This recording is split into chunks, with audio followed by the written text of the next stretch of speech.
Good day, ladies and gentlemen, and a very warm welcome to the Heritage Foods Q2 and H1 FY22 earnings conference call. As a reminder, all participant lines will be in the listen-only mode, and there will be an opportunity for you to ask questions after the presentation concludes. Should you need assistance during the conference call, please signal an operator by pressing star then zero on your touchtone phone. Please note that this conference is being recorded. I now hand the conference over to Mr. Hiral Kenia from Dickenson World. Thank you, and over to you, Hiral. Thank you, Asad. Good evening, everyone. I welcome you all to the earnings con call of Heritage Foods for Q2 and H1 FY22. Today, we have with us the management of Heritage Foods represented by Mrs. N. Ramani, Executive Director, Dr. M. Sambasiva Rao, President, Mr. A. Prabhakar Naidu, Chief Financial Officer, Mr. M.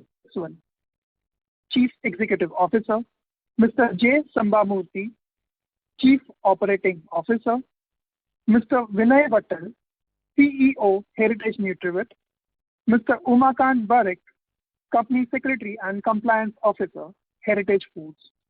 Before we get started, I would like to remind you that the remarks today might include forward-looking statements, and actual results may differ materially from those contemplated by forward-looking statements. Any statement we make on this call today is based on our assumptions as on date, and we have no obligation to update this statement as a result of new information or future events. I would now invite Dr. M. Sambasiva Rao from Heritage Foods to make his opening remarks. Thank you. Over to you, sir. Thank you, Mr. Hiral. Good evening to everyone joining us today on this call.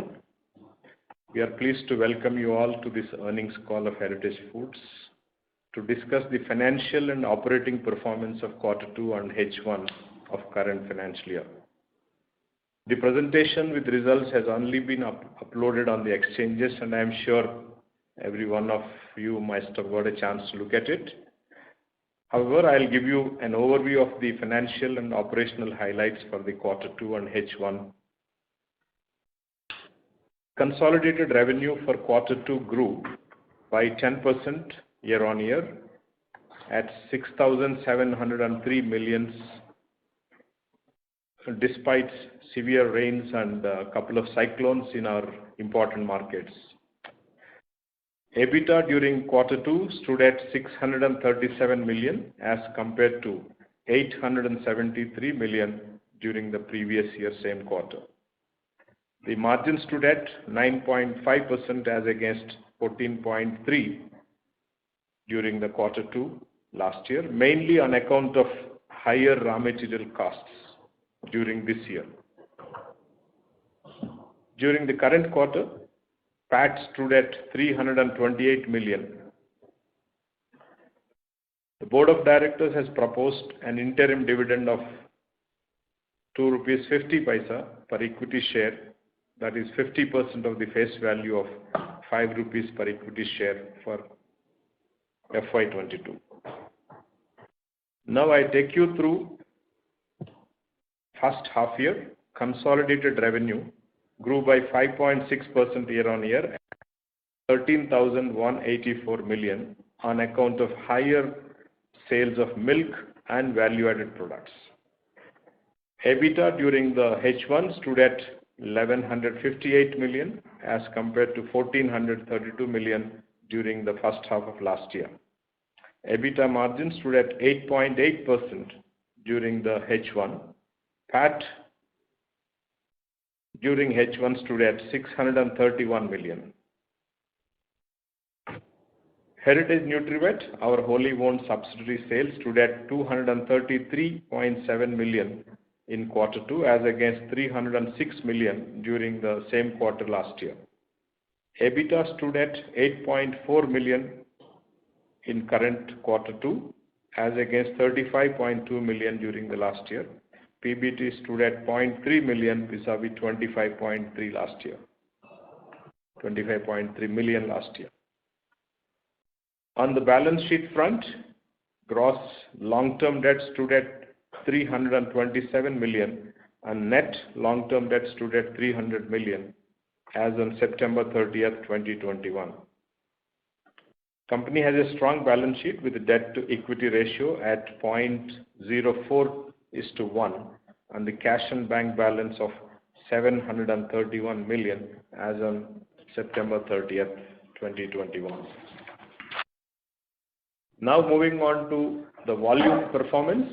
The average milk procurement during Q2 was 1.3 million liters per day, as compared to 1.2 million liters during the Q2 of last year.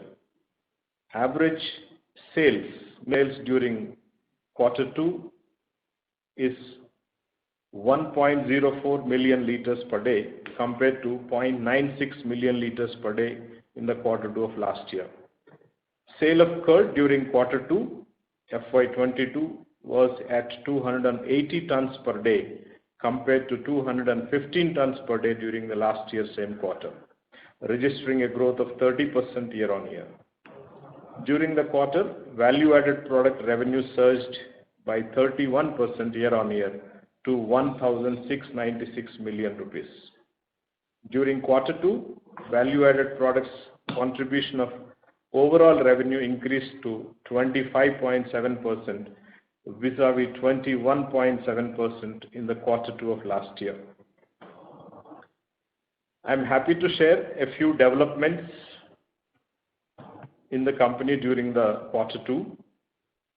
Mr. Srideep joined as Chief Executive Officer during the middle of the quarter and now taking greater responsibilities from Q3.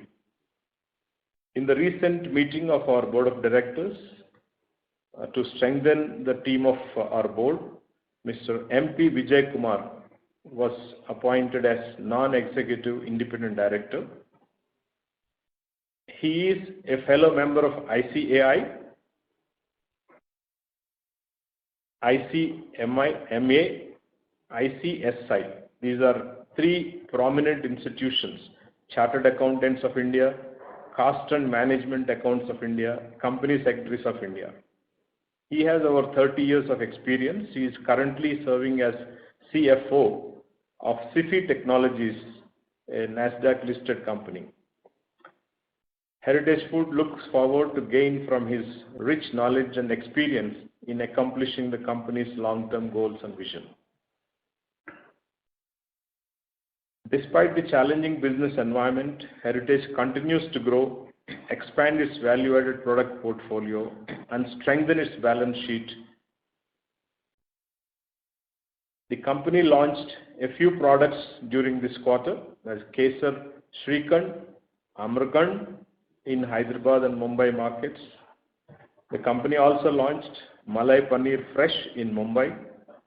Heritage aims to grow its value-added product share in the coming years by consistently launching new healthy value-added products.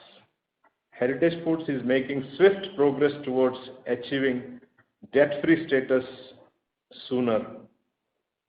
In the last 1 year, the company has repaid debt worth 1,685 million rupees. Now it's open for the question and answer session. If any of you have any queries or feedback post this call, you may connect to Dickenson World, our investor relation agency. Thank you very much. Open now for all the members. Thank you. Ladies and gentlemen, we will now begin the question and answer session. Anyone who wishes to ask a question may press star and 1 on their touchtone phone. If you wish to remove yourself from the question queue, you may press star and 2. Participants are requested to use their handsets while asking a question. Ladies and gentlemen, we will wait for a moment while the question queue assembles.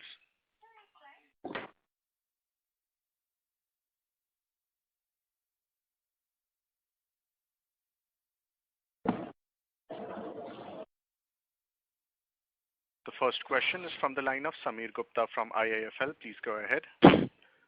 Thanks for taking my question, sir. First question is from Mr. Srideep. So, just wanted to hear from you, sir. How do you view the growth strategy of the company now, you coming from an FMCG background, so what is the current priority in terms of growth? Do we look at a bigger product basket in our core markets, or we expand procurement to near geographies, which was our earlier strategy of growth, a mix of both? Just wanted to hear from you and a little on an elaborated way, sir, please. Yeah, thank you, Mr. Samir, for that question. And thanks everyone for listening in. I don't think that our growth strategy has changed in the recent past. We have had a very consistent growth strategy for some time now, and which is the reason why, despite adversities of the second wave of COVID and many other adverse situations, we have been able to deliver consistent results. Like some of the aspects that you really mentioned, those remain at the core of our strategy. The first and foremost is our expansion of contribution from the value-added products. That remains at the heart of our strategy. The second one is expanding the regional footprint across the country into newer markets. All investors are very well aware of the investments we have made in geographies such as Maharashtra and in the north of India, in Haryana and Delhi NCR region. And the third, of course, continues to be expanding both our procurement network and the sales network in an even fashion, so that we are able to leverage the advantage of the full value system, which has always been the strength of Heritage. In the first one, as far as the value-added products is concerned, we have been focusing on three areas. One is focused approach on products that give us an advantage as far as the market is concerned, where we have inherent strengths and where we see significant headrooms for growth. The second one is being consumer-centric in our innovations and in our marketing and communications. We have created, as the President made his opening statement, we have been consistently launching innovative products in the market, which have helped us grow the value-added products. The third is an omni-channel strategy in making our products available and accessible to all our consumers. We have significantly grown our contribution from newer channels such as e-commerce, as well as expanding in traditional channels in new geographies. So all combination of all of this is what is driving the consistent growth and delivery of our results. So the strategy continues to be the same, and we are very confident that we will continue to see such strong performances in the quarters to come. Thank you. Thank you, sir. Just a follow-up on that. So what would be our e-commerce contribution now? It's close to 5%, including the MRF. Cool, sir. The second question, sir, would be that last quarter you had stated that in a more normal circumstances and state, our EBITDA margin would be close to 7 to 8%, which is typical of any other dairy company. But this quarter we have done 9.7%, 9.5 if you include based on your calculation. So just a question that are these still exceptional circumstances in terms of COVID, post-COVID and competition, or now with whatever has happened in the past year, there has been a permanent reset to around 9% margins for you? Yeah, your observation is perfect. The change is not complete. We are still transitioning from COVID-affected economy to normal economy. We are still having some advantages now. We are continuing to have advantage for this quarter too, as flush season has begun and milk availability is high, milk prices are stable. This may continue for a while and see how it changes into next financial year. It's a bit early to predict the next year's scenario.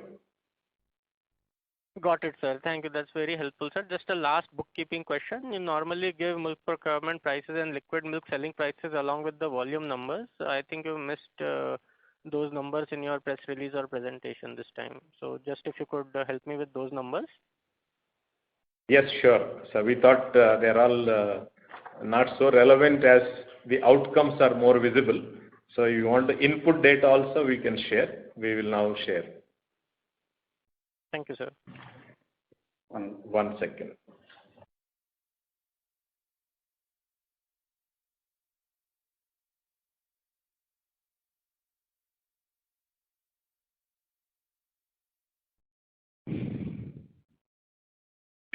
Just a moment, Samir. You could share it subsequently in the call if that's not available at hand. Don't want to keep others waiting, sir. It's there actually, I will tell you. Milk procurement price on an average actually 34 rupees 36 paise for the quarter, current quarter. 34 rupees 36 paise. Thank you, sir. Yes. And liquid milk selling price, sir? Selling price, milk selling price 46 rupees 85 paise. Thank you, sir. That's all from me. 46.85. Yeah. Thank you. The next question is from the line of Aniruddha Joshi from ICICI Securities. Please go ahead. Yeah, thank you, sir. Thanks for the opportunity. So, in terms of this, we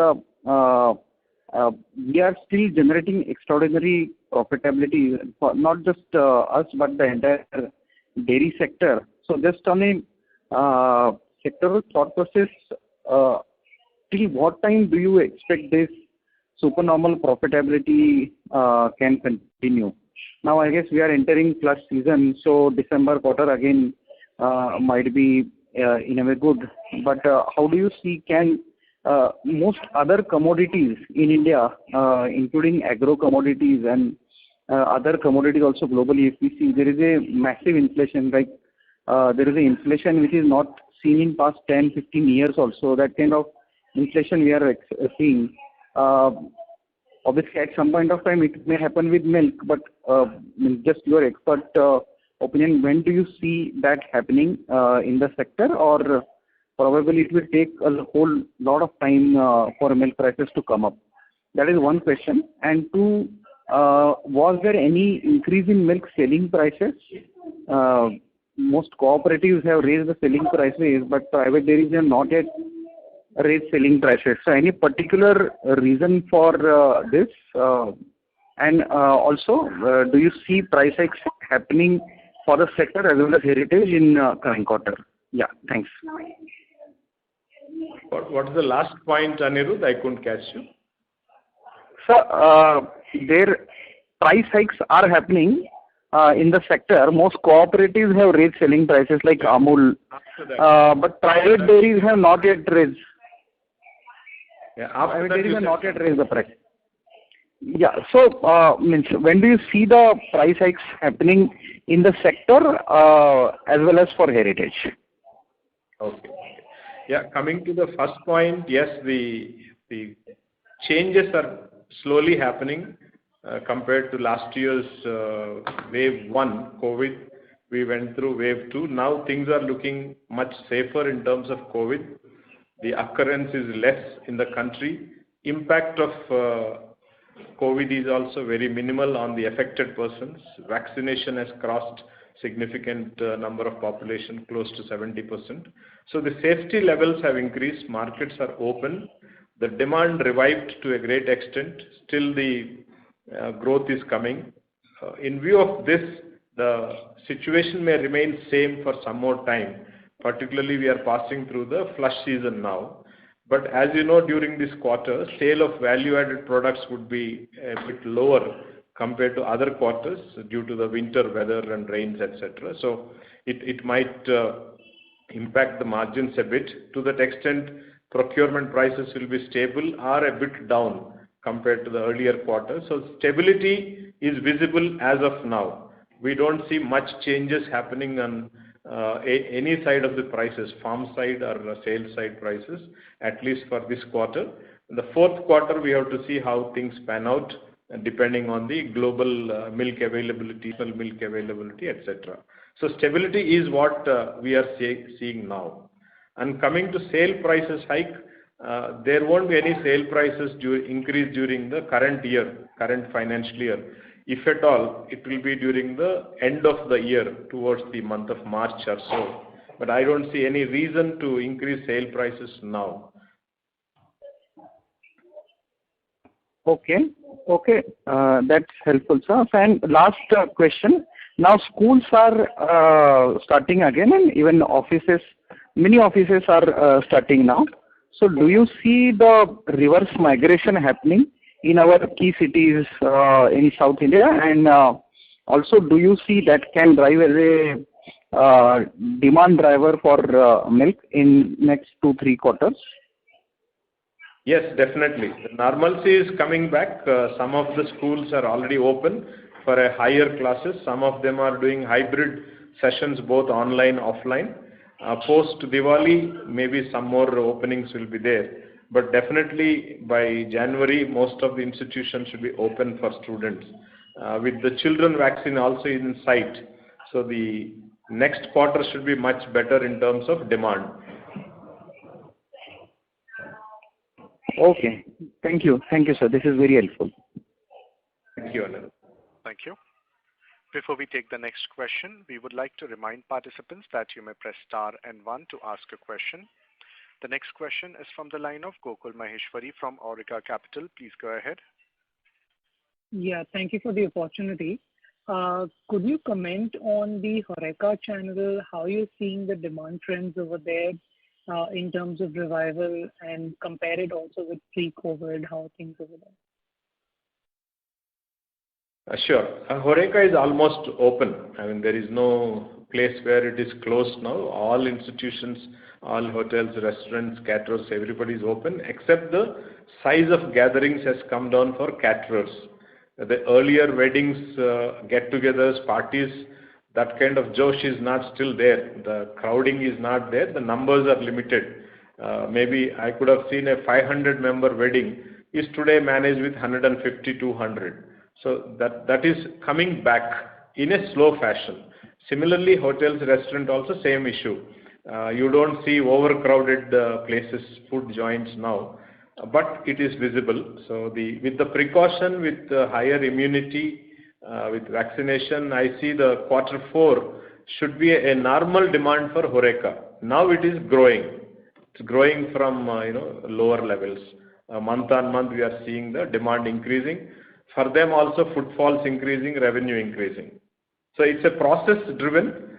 Maybe a few months down the line, post January, things should be very, very normal. Right. Assuming wave 3 is not coming to India. Right. And just 2 more questions. Could you just comment on the animal feed business, which was particularly slightly weak in this quarter, and the outlook for the rest of the year? And secondly is your own expansion strategy in terms of deepening your presence in rural or even regional expansions, if you could comment on both these things. Thank you. You asked, the second question is related to milk dairy, right? Yes, that's right. Expansion is related to dairy. First question is on animal feed. Right. Okay. I request Mr. Vinay, CEO NutriVet, to deal with the first question. Good evening. This Q2 has been muted for the feed business. Typically, we have seen a lot of inflationary pressure on the raw materials, and with abundant rains, there has been a lot of green fodder available for the farmers. So typically, start of Diwali is the time when the raw material starts, the prices start reducing, and that is the time when we expect the margins to get better. This year there has been a slight problem with the monsoon that it doesn't seem to end. So crops which were supposed to start coming into the market now have still not started, and there is excess moisture in the crops. So we expect that probably fresh arrivals will start sometime towards end of November, and that is when we should see improvement in the animal feed business. Okay. I'll hand it back to President Sir for the second part of the question. Yeah. Coming to the expansions, we are currently operating in all the markets where we are present. We are not going to enter new markets in any way, except deepening into Tier 2, Tier 3 in the same markets, same states. Okay, but there was a plan to set up a curd manufacturing facility on the Bombay Surat Road, and that was entering the. Is that operational, or have you been able to commercialize that? Yes, it was done a few months back, the new plant near Mumbai. That's why I said we are in the same markets, not new markets. Our plant is in Maharashtra. We were already there in Maharashtra. That plant has been commissioned and sales are happening now in Maharashtra. Great, sir. What was the value of the sales of curd in the quarter? Value sales? Can you repeat? Value of? The dahi sales, the curd sales. You've Curd given the sales volume. in the quarter. Yeah. 169 crores. Yeah. Only total that. The only curd is 134 crores. Okay. Thank you and all the best. Thank you. The next question is from the line of Shirish Pardeshi from Centrum Capital. Please go ahead. Yeah. Hi, good evening. Thanks for the opportunity, sir. I have 3 questions. The first question is that if you could help us to have the update on the Wandi business. I think I could see that you have also launched Paneer Tikka in the ready-to-eat segment. So is that the core strategy that we are also going to get into aggressive in ready-to-eat food strategy? Maybe some color if you can see that, how the expansion and how the whole business is shaping up. Yeah, this is Brahmani here. I will take the question on Wandi. So we're seeing good response since we launched our products end of the last financial year, beginning of this year. We are present currently in states, in Maharashtra, in Mumbai, Pune, and Nashik markets, in Gujarat, in Surat, Vadodara, and Ahmedabad, and in Telangana, in the Hyderabad market. This month itself, I'm happy to share with you that we've also launched in the Karnataka market, in Bangalore city. Given the very positive response from the consumers, we are looking forward to launching these products in other markets such as Goa and markets with the existing states and routes such as Kolhapur, Mysore, Mangalore. And we're also looking forward to launching newer flavors within our stirred as well as set drinkable yogurts categories. And also we're looking at certain mainstream plain yogurt sort of products also being launched very soon in these states itself. Yeah, just one follow-up here. I think now we have spent almost good time to learn and shape up the business. If you could give us some understanding on financial metrics for this business over next medium to long term. Sure. This is a very new business. As you know, we have launched products during the second wave. So we are taking some time to stabilize when it comes to margin performance. We will get back to you with the better numbers going forward, clearer numbers. We also have a JV partner, which is an unlisted company, so we are obligated that we don't share too much information either. We will get back to you at the earliest possible, perhaps by the end of the financial year with clearer numbers. Sure, Brahmin. My last question is on the entry. I mean, there's a significant investment in terms of land. So if you can just help me to understand what is the per day run rate, what is the sales we have done, and what is the plan in the maybe next 2 to 3 quarters we can expect from this entry into the market? And any specific learning which you are satisfied, or if you want to point out that it is not up to the expectation? This is with regards to ready to eat? No. I'm saying we have put up a plant in Pali there. This is with regards to JV, is that right? Not JV. I mean our own distribution and liquid milk. In the You Maharashtra are market? is a bit overlapping questions. You are talking about Novandi business or heritage business? I am now talking about heritage business. Okay. What is the question on heritage? We have put up a plant in outskirts of Maharashtra, and we last time said that we are trying to look at this market. So our aspiration is that we were planning to get to 1 lakh liters. So if you can give me some metrics where we have reached and what we are doing, and maybe on the front end, what are the sales numbers? Yeah, we would perhaps hold it for the time being because it just started a few months back and started during the wave 2. A lot of difficulties were there in approaching the market in wave 2. Post wave 2, July, August, September only we have done some numbers. Still evolving the business in that area. Next quarter we'll definitely present those details for that plant specific. Okay, Mr. Rao. Thank you. On the Tikka Paneer, I request Mr. Srideep to respond to you. Yep. Thanks for that question on Tikka Paneer. Actually, my response to that is in continuation of what I said initially. Value-added products for us, we are focused on 4 advantaged categories that we want to invest in, commit ourselves to. First is curd, which happens to be the biggest contributor for our value-added products. The second one in which we are deeply committed is the paneer category. And the third is drinkables, which includes flavored milk, and the fourth being desserts, in which we have investments in ice creams. So in the second category of paneer is where we are trying to build national leadership, and hence you will continue to see a lot of innovation happening in this.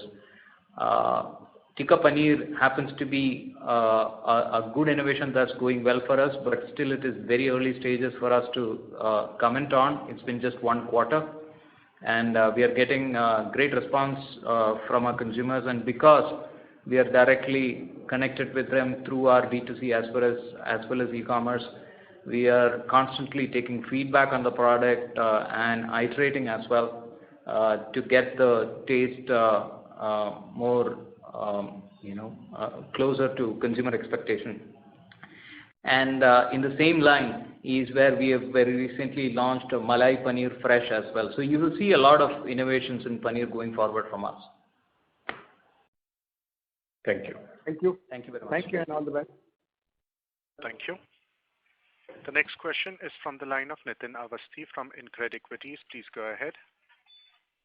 Hello, sir. My question was relating to the cash which is being accumulated by the company, which is going at a good run rate, and we are already sitting on a good amount of cash.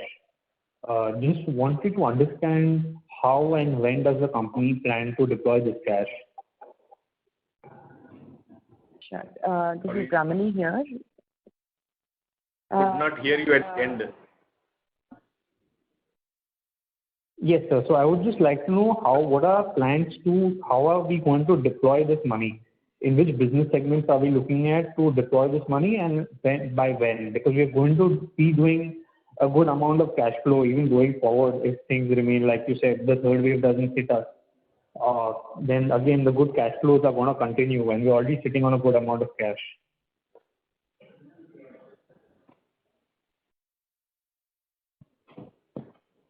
This is Ramani here.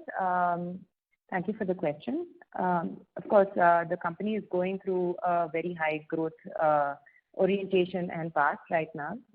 So that will require some investments, both in OPEX as well as CAPEX, and people as well going forward, people and teams. So we will have to invest into our backend as we improve and strengthen our procurement network, our processing network, especially when it comes to value-added dairy products, especially given the fact that we have a very unique go-to-market wherein we believe in having full control over quality in our products and services. And of course, going forward, as mentioned, this is the time of the year that we will also be looking at skim milk powder and commodity purchases for the next season, especially the summer season to come.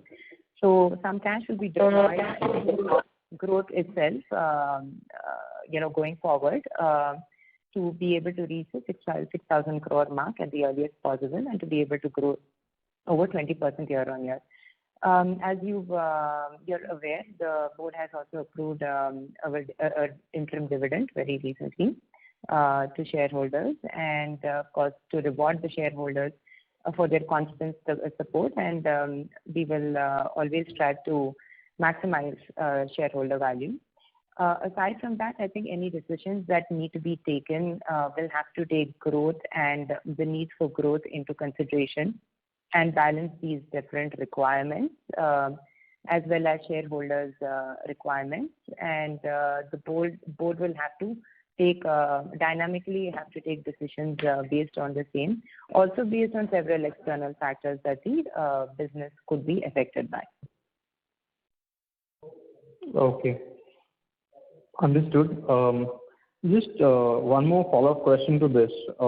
You're seeing lines getting blurred in the dairy business and the feed business and the whole agro business to some extent, not to some extent, to a very great extent.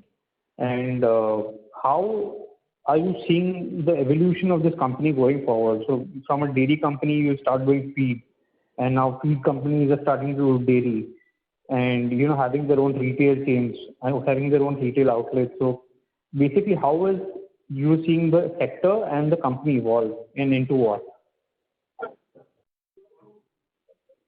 You're very right. I think there's a lot of synergies between the feed business and the dairy business that we have today, primarily because we as a company are directly connected with the farmers, and we don't really go through third-party aggregators in terms of our procurement model. And that's where we are able to offer subsidized cattle feed that's high in quality and that's processed as well as manufactured by the company itself. There are several synergies. For instance, we're able to use the same milk procurement vehicles that go empty one way to be able to deliver feed to our farmers at their doorstep. We're able to make feed available in smaller quantities versus them being obligated to be purchasing larger quantities of feed multiple times in a month. So there are several opportunities for that. And most importantly, we are also seeing that through our services that we are providing through both our NutriVet business or our feed business as well as our procurement network, farmers are also seeing a benefit of using high quality feed for their animals, which generally is not a habit in all parts of the country. So we're also getting them used to better nutrition for their animals, better well-being for their animals, etc. So the company is also benefited in terms of better quality of milk. That is helping in terms of margins and would be able to benefit from this particular value that we are adding to the farmer. So certainly the feed business outlook is very positive for us.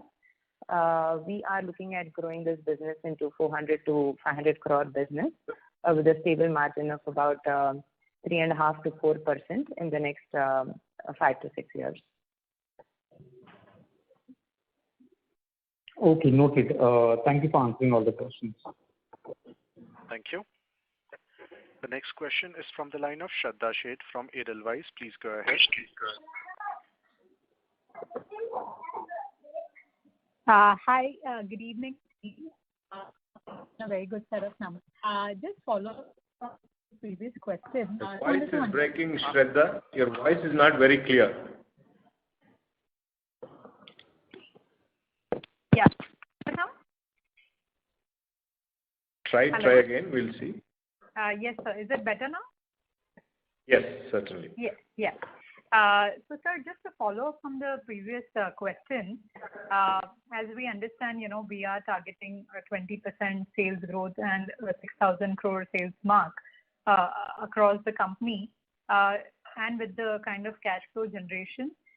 Just wanted to understand, do we have enough capacity to be able to cater to this growth? Because as we see, the overall procurement still stands at about 1.3 million on a capacity of 2.7 million. So is my understanding right that if we have enough capacity to be able to cater to the growth, and the incremental CapEx will be relatively lower? Yeah, I think I have taken time last time to explain the capacities and the utilizations and growth. See, what we are talking of are three things. One, milk procurement capacities, that is talked as chilling capacity. Second is milk processing capacity, where milk is processed into various types of milk or products. And third is a packaging capacity. So different capacities are there in different markets and states. We are a decentralized company to ensure freshness of the milk to consumers. See, we have a 5 lakh liter capacity in one place and serving one market. It's easier to deal with the capacity demand fluctuations and capacity. But we are operating in 11 states. We have 18 processing plants. We have 187 chilling centers. So in certain areas, milk is higher and availability is higher, certain areas is lower. It changes year on year. During the year also, summer time it goes down to half, winter time it doubles. So these are all the fluctuations we have to accommodate. When there is a surplus milk, we process in our powder plant. We have a 2 lakh liters per day milk capacity plant which can convert it into powder. So that cannot be utilized throughout the year. That will be used only during the surplus period.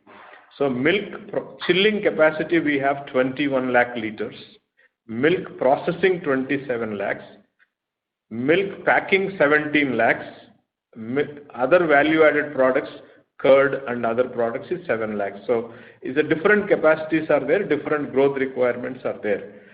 So we need to continuously upgrade. These are all 30-year-old infrastructure. There is a replacement capex, there is a automation capex. There are a lot of new locations we have to create where milk is not available. I explained last time also, we have set up a 50,000 liter chilling capacity unit 25 years back. The milk chilling capacity is 50,000 liters. But in last 20 years, 10 other companies have come and set up the chilling units in the same area. The size of the milk shed is same. Number of players and installed capacity is greater than that. So we share that milk. So we have to go and create another infrastructure in a new milk shed for 25,000 liters. Though this capacity of 50 has come down to 25, I still have to create another 25,000 liter capacity elsewhere. So therefore the capacities increase and the volumes will not come there. So we don't downgrade that plant because it is same infrastructure. We reduce the utilization of compressors and IBTs for chilling, the refrigeration capacities, to reduce the operational costs, but capacity remains same. That is how we keep moving from one milk shed to other milk shed in the chase of milk. That's how the expansions happen. So it's a bit complex situation because of the dispersed nature of milk availability. The same milk is not available in one place to accumulate everything and then process and distribute. It's the nature of the business, nature of the sector. Right, sir. What I was indicating is that on an overall basis, we have done almost about 100 crore sort of annual capex in the last 3 years. So incrementally, what is the kind of run rate on the capex with the kind of growth that we are seeing? Can we look at? Yes, it will be a 90 crore, 100 crore capex per annum next 4 or 5 years to meet the growth aspirations of the business. Okay, fair enough. Thank you, sir. Thank you. Thank you. The next question is from the line of Manoj Baheti from Carnelian Capital. Please go ahead. Hi, good evening. I just have a follow-up question to one of the participants. As you articulated your growth aspiration of taking the company to around 6,000 crores over next 4 or 5 years, if you can articulate little bit in detail the journey from now to 6,000 crores, will it be led by same categories or it will require significant category expansion? Secondly, what kind of, you just mentioned that it will be 90 to 100 crore kind of capex per annum. Will that be sufficient to capture this kind of growth opportunity? And lastly, whether you will be aggressively looking for inorganic opportunities also to reach to that ambition. Yeah. Yeah, the journey is essentially aimed at organic growth only because we are not able to find appropriate targets for inorganic growth in terms of geographies, in terms of quality of the product, quality of the processes and people. So we have been looking at it from time to time, whatever is coming to us, but we haven't been able to shortlist any target now. So therefore, going forward, our journey should be through organic growth. And coming to doesn't mean we have closed our eyes on the inorganic opportunity. If something appropriate at right valuation, which fits into our culture, is available, we are open for that. Always we keep looking out for that. But nevertheless, we look at organic only. Okay. Coming to the category expansion, as Srideep earlier part of the call he explained, that we are creating exciting variants and products in the same category, dairy category at the moment. We are also looking at any adjacent white spaces, nutrition products which might be closer to the consumer's needs. Same consumer who comes for the dairy products also look for similar products at that time of purchase. We are trying to identify any additional products that can also be added to our dairy basket. And coming to the capex, we are confident this 100 crore capex should be enough to meet the growth requirements of the company in the next 5 years. Yeah. Just a follow-up to this, like if I see your growth trajectory over the last 4 or 5 years, it is like kind of stagnant growth. So just wanted to understand, like unless we have a different plan or different execution plan going forward, and considering this sector is also a cyclical sector, so just wanted to understand that what gives you a confidence of journey from now to 6,000 crore. A little bit more details on this will be helpful for us. Yeah, please. Srideep will talk to you. I'll just give a couple of pointers and then hand over to President to give you further guidance on that. So first and foremost, one of the things that you hinted at is, will the shape of the business be same as now? I can confidently say no. Because today you must have seen that in this quarter we have increased the contribution from of value-added products from 21.7% to 25.7%. We are very confident about our internal plans, which show us that by the time we would have reached 6,000 crores, the contribution from the value-added products category should be close to about 40%.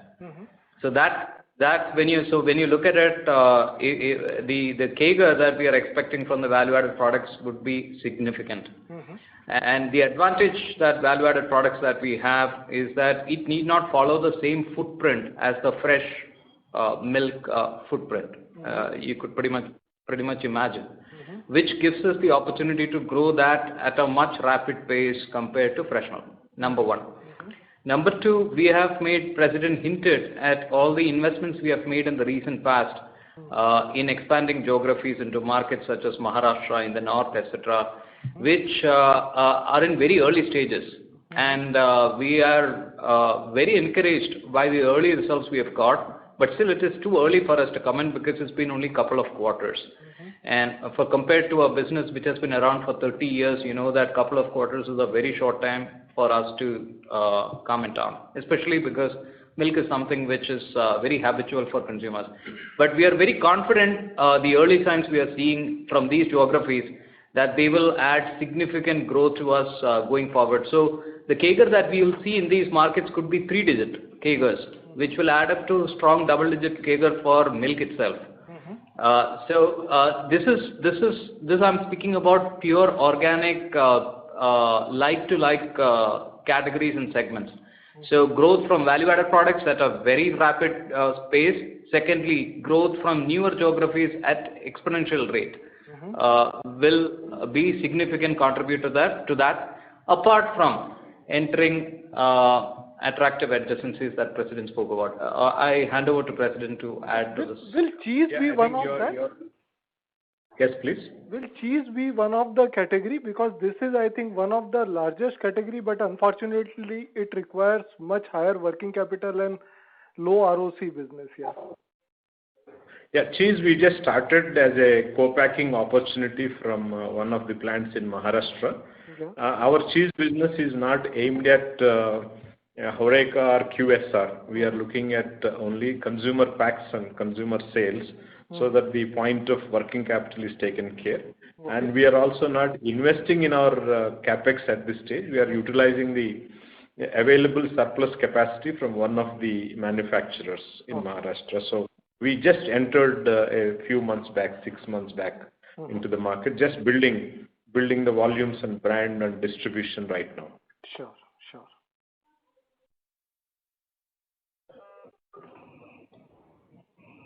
Sure. Thank you. Thank you. The next question is from the line of Aditya Kondawar from JSD Investments. Please go ahead. Hi, sir. I just got disconnected in between. I just wanted more flavor on the healthy value-added products that you have said that you're going to launch ahead. Any color on that will be helpful. Thank you.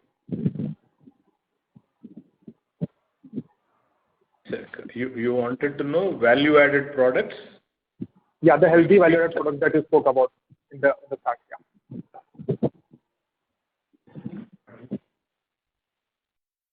Yeah.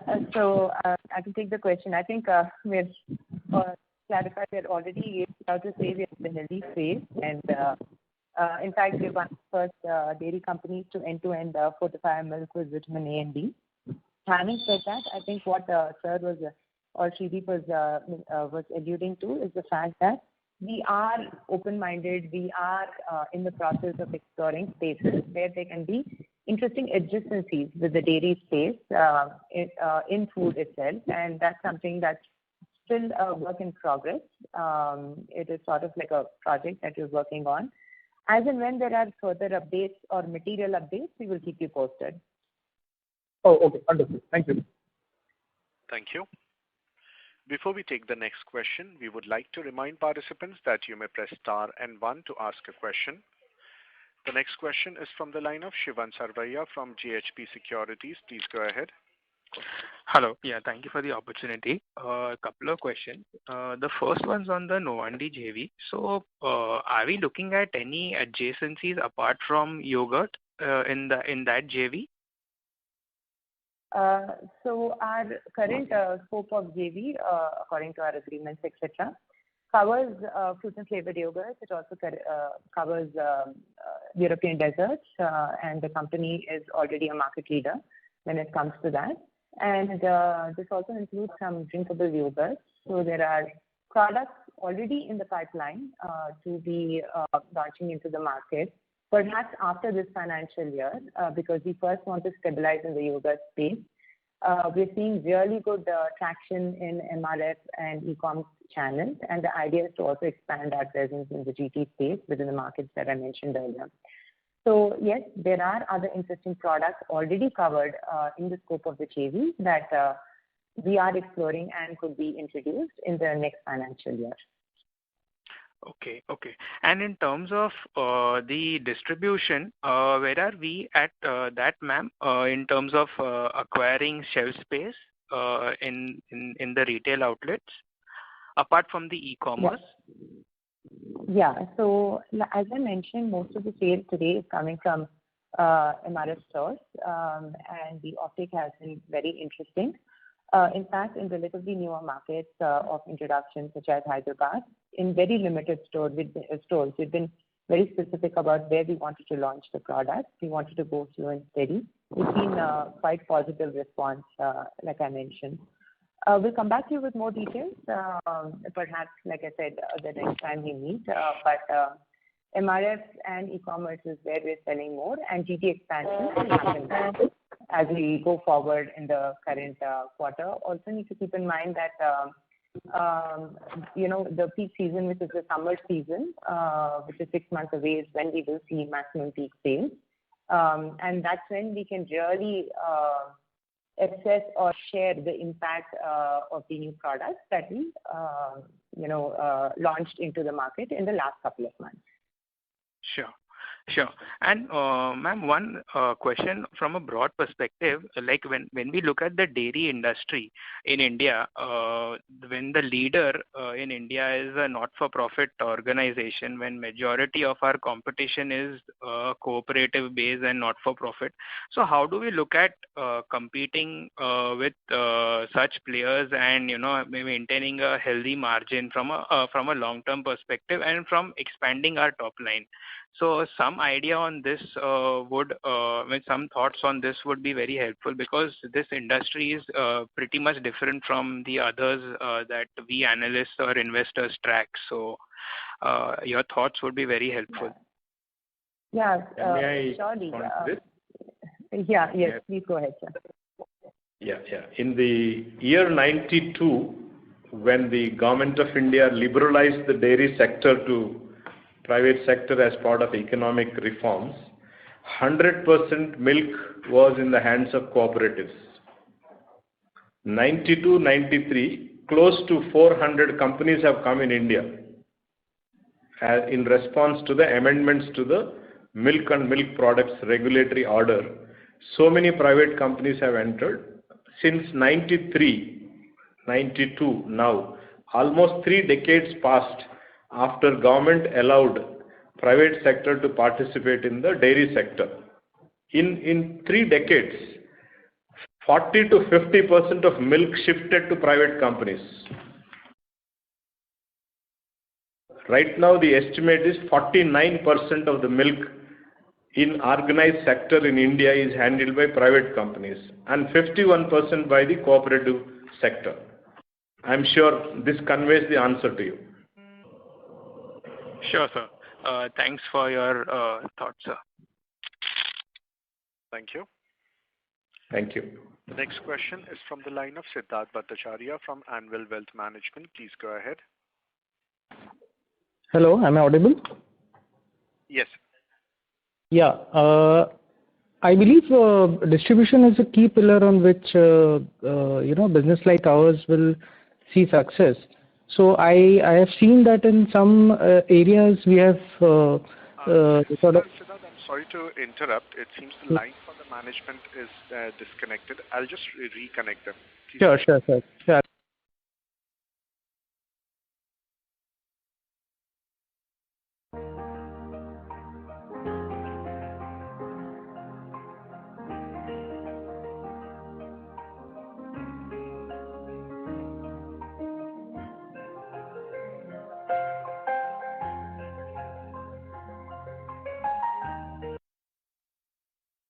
We have the line for the management reconnected. Siddharth, I would request you to again ask your question. Sure. Am I audible? Yes. Yeah. So I believe distribution would be a key pillar on which success for companies like ours exists. So I've seen that we have done tie-ups with let's say JioMart in some geographies. So could you sort of help us understand that more in detail? See, our success, our growth is highly dependent on the product and service. So we have been taking the stand since beginning. Ours is the fresh product and pure product. That's why we have set up 18 plants for a smaller volume of 1.5 million liters. Correct. Every market we have a processing plant. We Correct. Procure milk directly from the farmers within 200 kilometers distance from that market. Right. So today morning milk reaches the consumer tomorrow morning. as a short distance as possible. We don't shift milk from Pune to Delhi, Ahmedabad to Hyderabad, Tirupati to Delhi like that. So, which is a long distance, it's a perishable product. So, what I'm trying to say is the product quality, which is fresh and pure, adulteration free. We have zero tolerance for any chemical adulteration, preservatives, etc. in our milk. So the quality and the timely delivery, 80 to 90% of milk goes to home delivery in our model through our distribution system. So very small quantities are sold in the outlets. So the service in time, by 6:36, milk has to be home, it will be delivered. So a support of quality and service we are growing, and we continue to grow. The distribution certainly matters and it helps. We have now registered or tied up with all the e-commerce channels in our market. There is no e-commerce channel which doesn't sell our milk or milk products. There is no modern retail store which doesn't sell our products. All the hyper stores, supermarkets, e-commerce channels are offering our products. So distribution is a strength, and product quality and service is our fundamental success point. Sure. I understand that, sir. Including JioMart, then Udaan, etc. Sure.